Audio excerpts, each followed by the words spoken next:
चार धाम यात्रा का बहुत महत्व है। ये भी माना जाता है कि चार धाम यात्रा से मोक्ष प्राप्त करने में मदद मिलती है। ये चारों धाम कई रहस्यों से भरपूर हैं। आइए एक एक कर इनके रहस्यों और इतिहास को जानते हैं। पहला धाम है बद्रीनाथ। इसे सतयुग का धाम भी कहा जाता है। यहाँ भगवान विष्णु के चौथे अवतार माने जाने वाले नर नारायण ने तपस्या की थी। जिस समय उन्होंने तपस्या की थी, यह जगह बेर के वृक्षों से भर गई थी। संस्कृत भाषा में बेर जामुन को बद्री कहा जाता है, इसलिए इस स्थान का नाम बद्रिका वन यानी जामुन के जंगल पड़ा। कहते हैं धूप, बारिश और बर्फबारी से तपस्या करते हुए ऋषि नर नारायण को बचाने के लिए लक्ष्मी माँ ने बड़े बेर के पेड़ का रूप धारण किया। इसलिए तपस्या के बाद नारायण ने कहा कि लोग हमेशा लक्ष्मी जी का नाम मेरे नाम से पहले लेंगे। इसलिए हिंदू धर्म में हमेशा लक्ष्मी नारायण का उल्लेख मिलता है। बेरीवन के भगवान के नाम यानी बद्रीनाथ धाम कहा जाता है।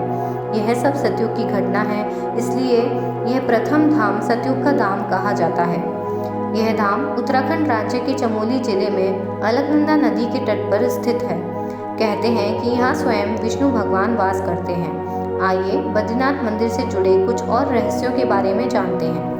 बद्रीनाथ धाम को सृष्टि का 8वां वैकुंठ कहा जाता है, जहाँ भगवान विष्णु 6 माह निद्रा में रहते हैं और 6 माह जागते हैं। पुराणों के अनुसार जब केदार घाटी के 2 पर्वत नर और नारायण जिनके बीच में यह धाम स्थित है आपस में मिल जाएंगे, तब बद्रीनाथ का मार्ग पूरी तरह बंद हो जाएगा और तब भक्त बद्रीनाथ मंदिर के दर्शन नहीं कर पाएंगे।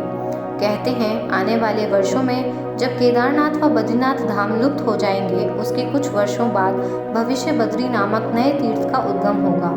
इसका जिक्र स्कंद पुराण में है।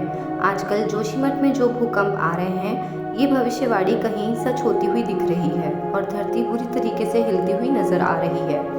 इस स्थान को लेकर एक और कथा बहुत प्रचलित है कि यह जगह पहले भगवान शिव और पार्वती जी का निवास हुआ करता था, पर भगवान विष्णु ध्यान योग और विश्राम हेतु उपयुक्त स्थान खोज रहे थे।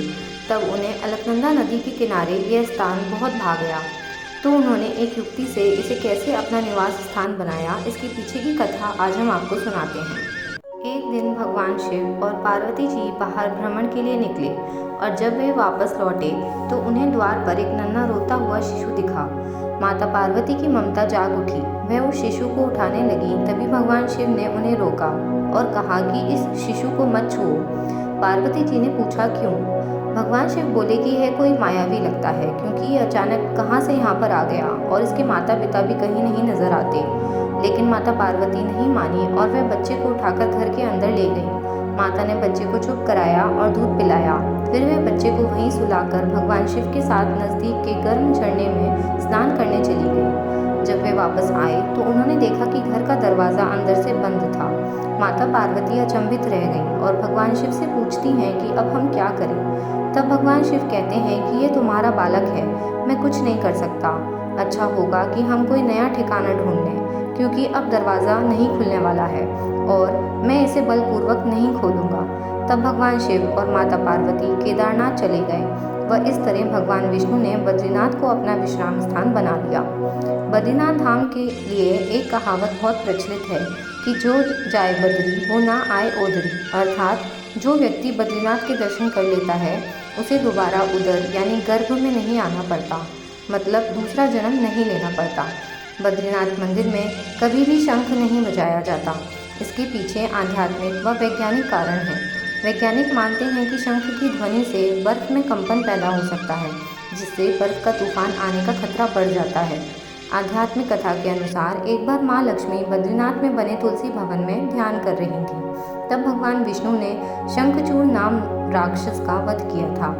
चूँकि हिंदू धर्म में विजय पर शंखनाद करते हैं, लेकिन विष्णु जी लक्ष्मी जी का ध्यान भंग नहीं करना चाहते थे। इसी कारण से उन्होंने शंख नहीं बजाया। तब से यहाँ पर शंख नहीं बजाया जाता। इसी विषय में एक अन्य कथा भी प्रचलित है कि अगस्त्य मुनि केदारनाथ में राक्षसों का संहार कर रहे थे। तभी 2 राक्षस अतापी और वितापी वहाँ से भाग गए। राक्षस अतापी ने जान बचाने के लिए मंदाकिनी नदी का सहारा लिया, जबकि राक्षस वितापी बचने के लिए शंख के अंदर छुप गया। अगर उस समय कोई शंख बजा देता तो वह राक्षस भाग जाता। इसलिए तब से बद्रीनाथ धाम में शंख नहीं बजाया जाता। यह मंदिर के कपाट 6 महीने बंद रहते हैं, फिर भी यहाँ अखंड ज्योत जलती रहती है। मान्यता है कि देवता इस ज्योत को जलाए रखते हैं जब कपाट बंद रहते हैं।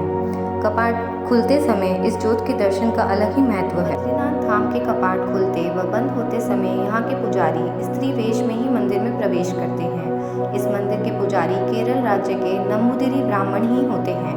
उन्हें रावल कहा जाता है।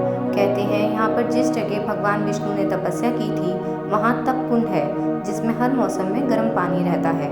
ये मान्यता है कि जो इस जल में स्नान करता है उसे स्किन की कभी समस्या नहीं आती। आशा करते हैं कि आपको हमारा बद्रीनाथ धाम से जुड़ा हुआ ये वीडियो अच्छा लगा हो। अगर आपको ये वीडियो अच्छा लगा है तो हमें लाइक और कमेंट करके ज़रूर बताएं और हमारे चैनल दिव्य पाठशाला को सब्सक्राइब कर लें। हमारा अगला वीडियो दूसरे धाम यानी कि द्वारका धाम के ऊपर, उसके रहस्यों के ऊपर होगा। धन्यवाद।